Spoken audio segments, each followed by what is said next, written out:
If you think Boracay has only the sunset and the beaches to offer, nagkakamali ka. Tara, let's land tour tayo! So, nag-purchase ako ng 24-hour Hoho Unlimited ride for this. Tara, let's! First stop, dun tayo sa likod. Let's go to Bulabog Beach. If you want sunrise, dito ka pupuntain. Aside sa Human Jones, nandito din yung Leaning Coconut and most of the activities ay dito ginaganap. Right now, we're at Bulabog Beach and we did the Crystal Clear Kayak at ang Human Drone.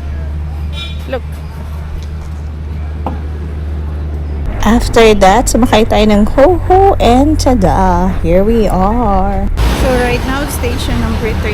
Sa Willis Rock naman tayo. And I'll show you ang ganda ng beach.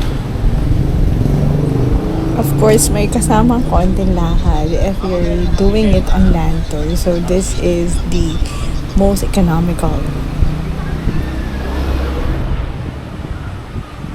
This is Willis Rock and a kid approached me and he was really fond of seeing my camera. So I taught him how to do it and then he did this for me. So sila yung mga tambay na bata lang doon and I asked them saan sila pumpasok and so on. So, he did this for me ha. Hindi ko siya pinilit. Those are some of his shots. Magaling talaga siya. Just came from the beach and we're gonna check the church.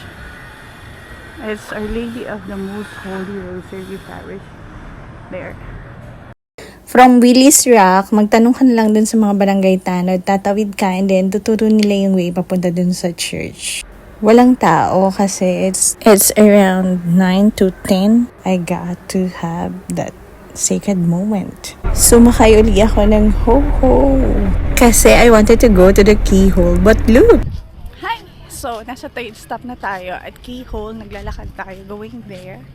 And nalampasan natin yung New Coast Beach. We'll just go there later. Walang keyhole kasi under construction. Dahil dyan, mag-selfie na lang tayo. Look at the view. Still worth it naman. It's hot at takot ang mga tao ngayon.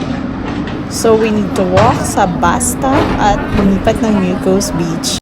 We're in New Coast Beach at sobrang init. Hindi carry, baka lumutong tayo. So nagduyan lang tayo habang naghihintay tayo ng Hoho to ride for the next stop.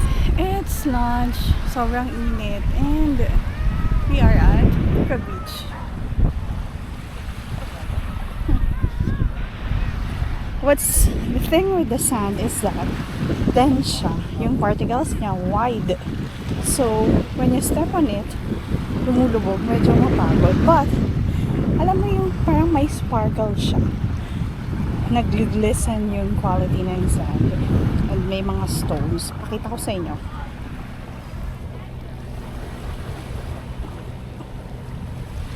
Hindi ko alam kung kita sa video, but kitang-kita siya kapag actual na. So, I'm gonna enjoy the beach. Beach at tatambay tayo konti. Walang bayad yung duguyan and then the banig, but you need to order from them and then kasama na yun yung pag-take ng pictures just like this. So, yung fantasize natin ang pag-inom ko ng buko juice worth 250. At this point, we're romanticizing the 250 pesos buko and buko juice together with the pictures taken. Turista yun. The beach. This is Puka Beach. At lamay tayo. Hi! Umiiyak ka? So clumsy. And another one.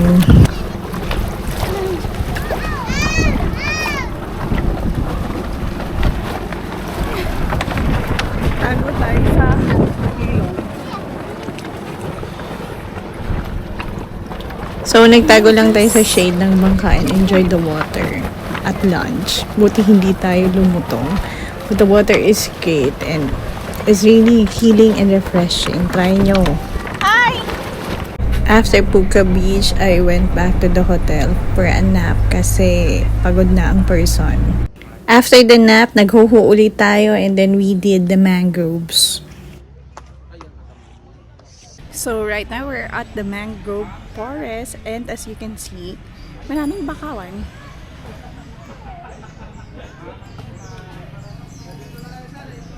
Let me show you.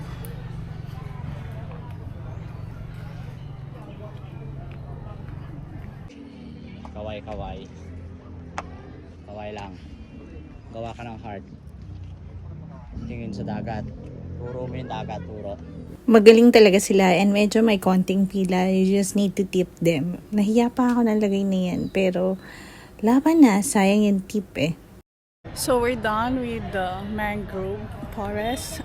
Then, yung mangroves, may konting laka doon. After walking, naghuhulang din uli ako and then bumalik ako sa Station 1 to admire the sunset, the beach, the people, and everything. Natagalan ako doon kasi wala, it's healing just to have that state of nothingness. Kuya, wala tayong photographer. Naubusan na tayo ng 20 and 50. So, I'm gonna swim during sunset.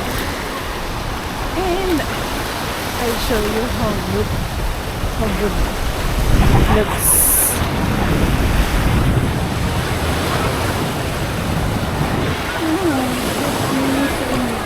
After Station 1, went to Diniwid Beach. May lakad dito, hindi konti, madami, but naabutan ko pa rin naman yung fabulous color. And then after that, nag-dinner lang tayo sa Station 2 sa Jollibee, kung saan bida ang saya. So right now we're in Jollibee and try natin yung mix and match. If you're wondering kung may food lang ng Jollibee, later you'll figure it out. So tara and let's enjoy the food. This ends our day tour and lahat naman na-cover by a land tour, by a ho-ho. That's only 280 pesos. Yung nagastos ko for the ho-ho dun sa lahat ng pinuntahan natin. And if you have questions, just comment down below and I'll try to answer. That will be all and see you on the next vlog. Ta-ta!